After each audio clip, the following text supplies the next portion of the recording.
Hello,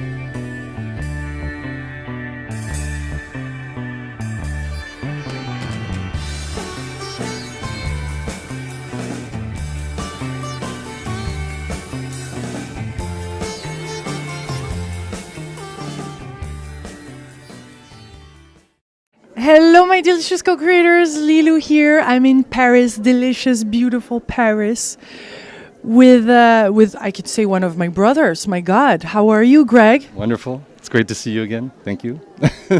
I was born in Santa Barbara. He lived in You studied in Santa Barbara, and here we finally meet after all this time, huh? Exactly, in Paris, in the city of lights, the city of love. Yeah. Why did you choose to live in Paris?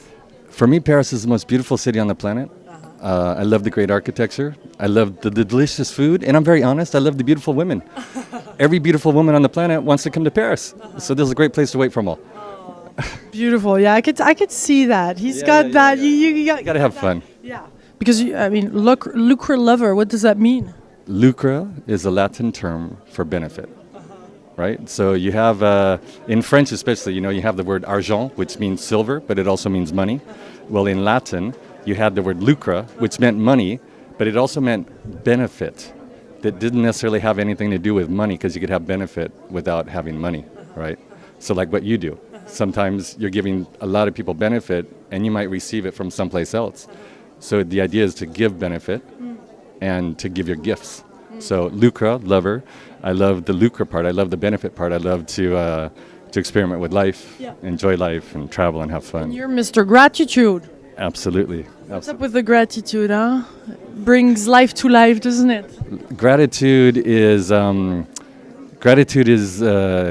for me. There are several keys to life, but gratitude is the master key. For me, gratitude is the ultimate. I think that we are here. And this is something I learned from Jack Canfield, but I think that we're here to augment our capacity to love. I really do believe that we are here to grow our possibilities of love.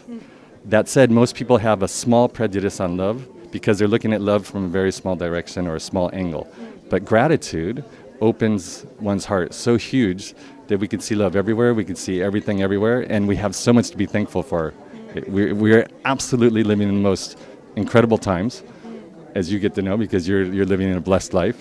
You and I, for example, are extremely blessed, and we have so much to be thankful for, and everyone really does, and it really, really starts with gratitude. So that's why, Mr. Gratitude, or I love gratitude, or whatever. Gratitude is, for me, the master key. Yeah.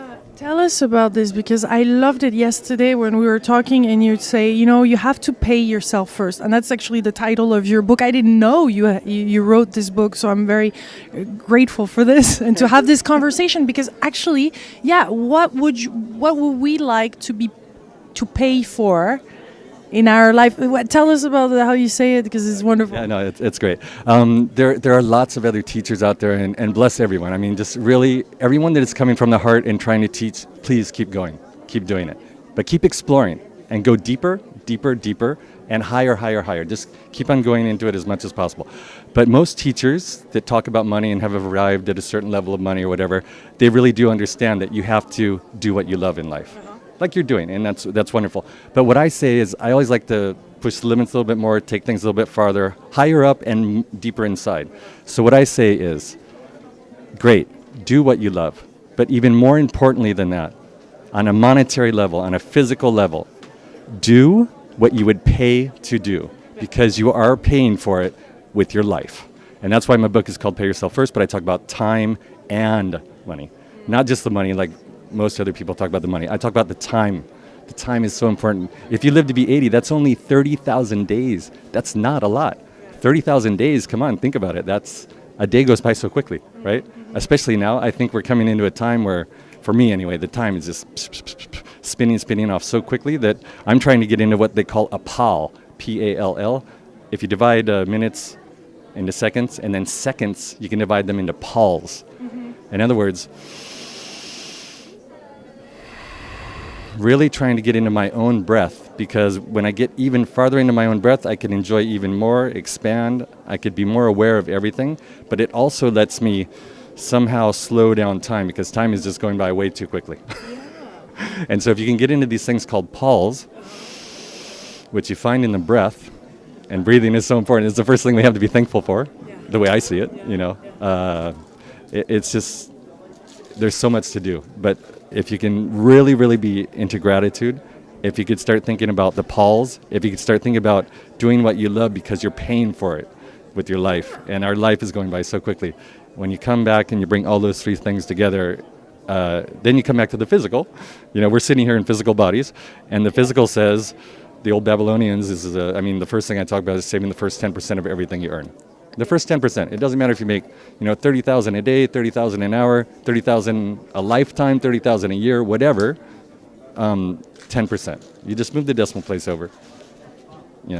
Someone buys my book, I save 10%. Someone buys your book, from now on, maybe you'll start putting 10% away. What eventually will happen is that money will start to grow. And when you do it right, and it takes practice like anything else. You might mess up a couple times. It doesn't matter. Just keep on doing, have the habit to live within your means, save the 10%. Eventually that 10% will grow, and you can have that money make more money than you can. Because now you have so much freedom. I mean, you're yourself. I mean, you live now in Paris, for example, but you can travel. You can do all those different trips. You were born, you with money, or did you actually put some things in place? I grew up in Southern California, and I did not grow up rich. As a matter of fact, it's really fun because they have something in Southern California, in the U.S. anyway, it's called food stamps. So I remember when I was 12 years old, I was in a store, and I asked my mom for something, like all kids do, and she says, Greg, we can't buy that with food stamps. Okay, so something else happened at 14 years old. Something else happened at 16, like when in California you should be getting a car, and I said, you know what? It was basically one of those, kind of like the opposite of a eureka moment. It was a screw it moment, because we need those sometimes as well. I said, screw it. I'm just going to become a millionaire. That way I can do what I want, when I want, where I want. And so I did. I started studying money. And in France, I was actually a millionaire in France, but then we went to the euro. Then I was no longer a millionaire, right? And then I started doing other ideas. I started deciding different ways of living. I started looking at all sorts of other different things. This is when my spiritual side started kicking in, because I actually quit working when I was 39. So I'm 40. I'll be 48 next month. So I stopped working, 8 years ago. But what happened was I had apartments in Paris, but I sold them, and I've lived off that money now. So now I have to recreate my own fortune, so to speak. But it doesn't matter, because now I have a whole different understanding of life, because I've had so much time off. I got to study me, first of all, and it's thanks to me studying me that, of course, I see the beautiful Lilu, but what I really see is the amazing Lilu inside of the pretty body, or the pretty envelope. And so even when I talk about the pretty women all over the world, I'm really now talking about the inside, because it's a different thing. And I have a lot of energy, and people feel it or whatever, but what we really need to get to is us. Remember the old know thyself? Yeah. We have to come back to the love of who we are and who we all are. And, when you have the financial freedom, then you can have the time freedom. And you don't have to have the financial freedom. There's a lot of people that I've run into. Abundance, huh? I mean, that's what I talked to my second book. I mean, this is everywhere, all the time, all around us, huh? Gratitude is definitely key to that. Gratitude is so amazing. But what's fun is with the abundance idea, I like to tell people, okay, for abundance. And like I said, I like to, I push buttons sometimes. I take things a little bit deeper, farther, to make people think. I just consider myself to be a guide in life. I make people think. So, for example... Guru Greg... no, just a guy. I'm just a guide. How's that? Just a guide. I tease with a friend of mine, I'm a man, but I'm a superman. But I'm just a man. But when you can get onto several levels at the same time, you can become a superman, so to speak. But so this idea of, what was he just saying? And I lost it. We were on gratitude and on abundance. Yes, abundance, exactly. So the abundance question. Yeah. I prefer to say plenty. The reason why is, if you consider realistically everything in the universe is energy. Energy is in abundance. Okay, so I'm sure we both agree that energy is in abundance. It's everywhere. Energy turns into material stuff. It turns into other things. It turns into air, right? Which is our breath. So we have air in abundance, right? We always have air whenever we want. But then the next thing we could say that after that, you have energy, air, then you can have water.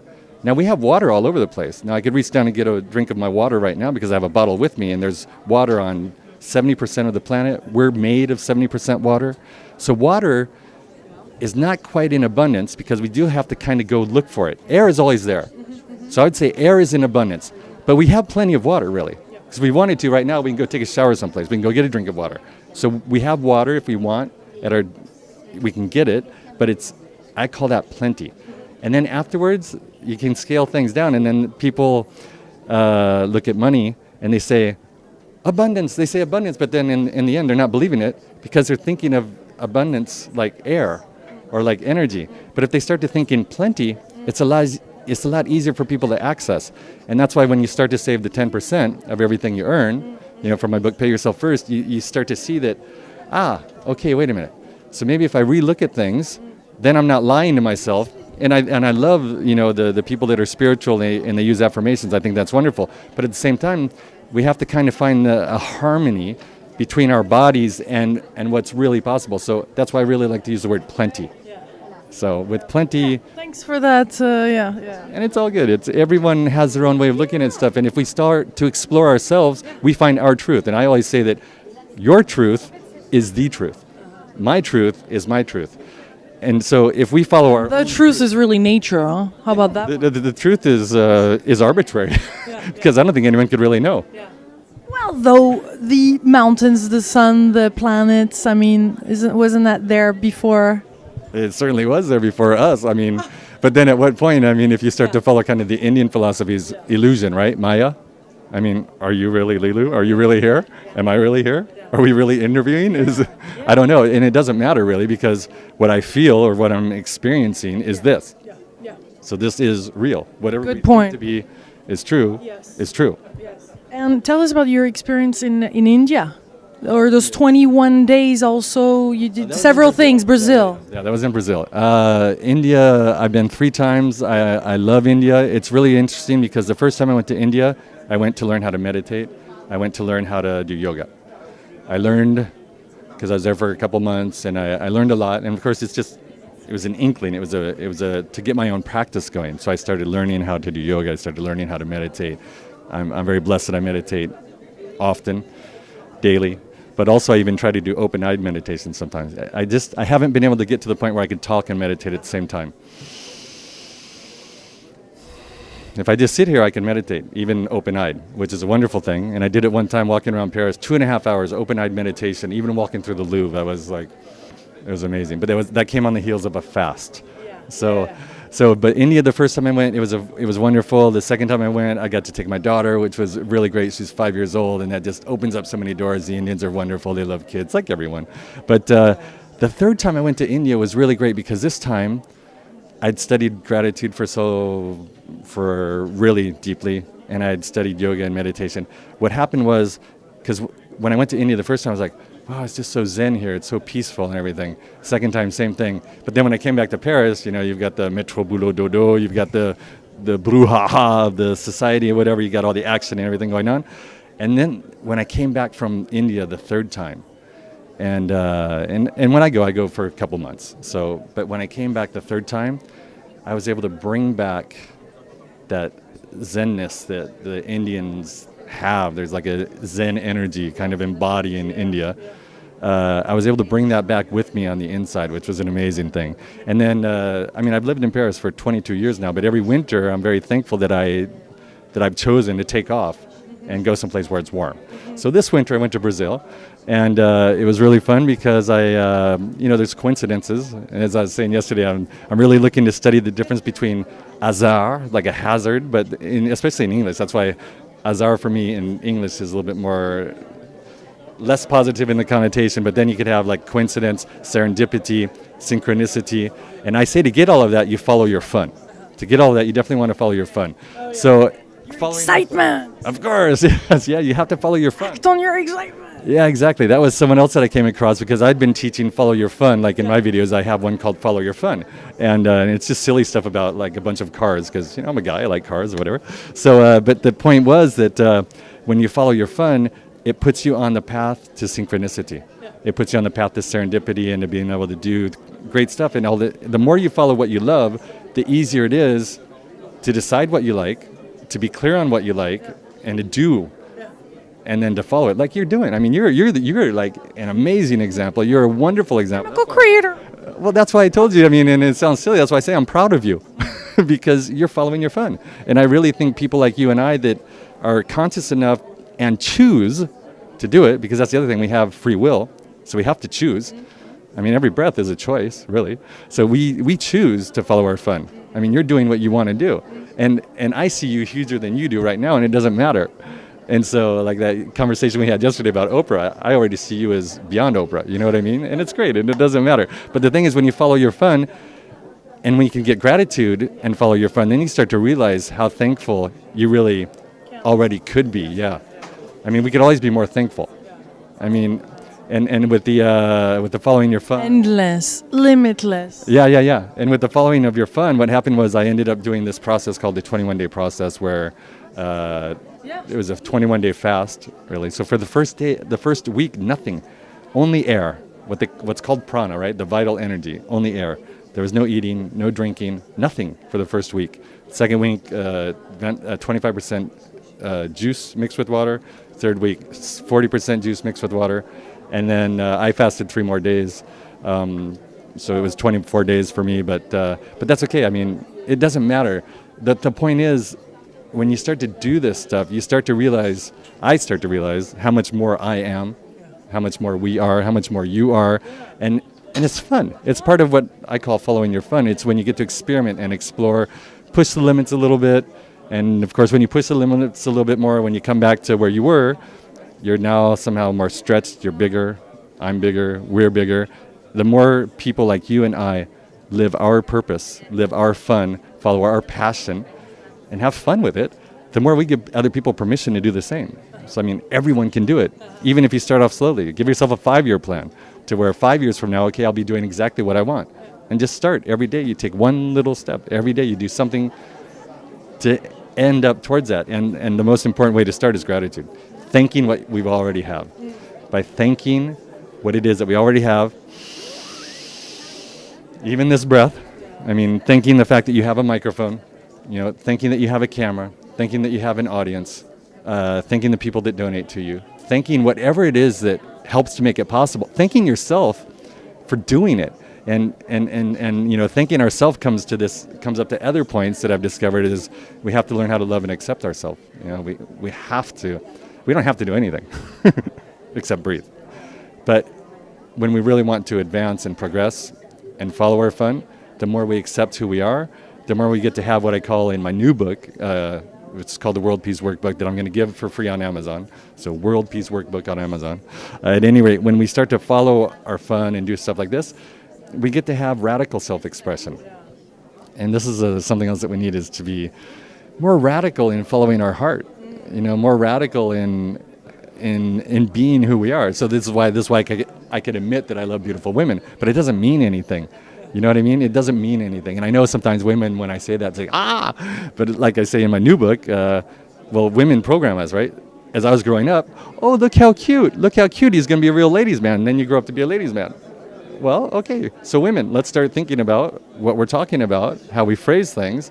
And this is why my other book called Protonic Speaking is so important, because it helps us to really be conscious. Faut se rendre compte. We have to really understand and get what it is that we're saying, because our words, everyone says, that our words are powerful and that they create. I don't think anyone has a clue how much they do. I say every word that we use is actually a future transaction. It's actually a transaction. Every word that we use or that we say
Pay yourself first, and that's actually the title of your book. I didn't know you wrote this book, so I'm very grateful for this and to have this conversation, because actually, yeah, what would we like to pay for in our life? Tell us about how you say it, because it's wonderful. Yeah, no, it's great. There are lots of other teachers out there, and bless everyone. I mean, just really everyone that is coming from the heart and trying to teach, please keep going, keep doing it. But keep exploring and go deeper, deeper, deeper, and higher, higher, higher. Just keep on going into it as much as possible. But most teachers that talk about money and have arrived at a certain level of money or whatever, they really do understand that you have to do what you love in life. Like you're doing, and that's wonderful. But what I say is I always like to grow our possibilities of love. That said, most people have a small prejudice on love because they're looking at love from a very small direction or a small angle. But gratitude opens one's heart so huge that we could see love everywhere, we could see everything everywhere, and we have so much to be thankful for. We're absolutely living in the most incredible times, as you get to know, because you're living in a blessed life. You and I, for example, are extremely blessed, and we have so much to be thankful for, and everyone really does, and it really, really starts with gratitude. So that's why, Mr. Gratitude or I love gratitude or whatever, gratitude is for me the master key. Yeah, tell us about this, because I loved it yesterday when we were talking, and you'd say, you have to pay.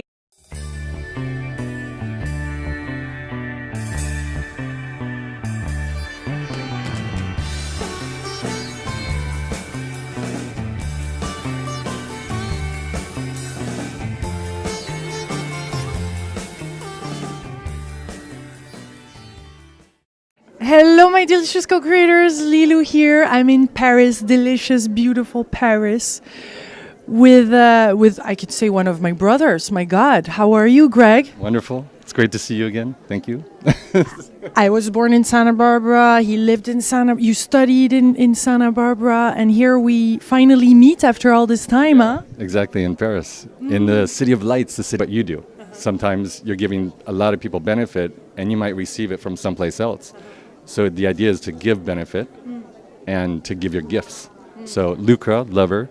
I love the lucre part. I love the benefit part. I love to experiment with life, enjoy life, and travel and have fun. And you're Mr. Gratitude. Absolutely. What's up with the gratitude, huh? Brings life to life, doesn't it? Gratitude is for me. There are several keys to life, but gratitude is the master key.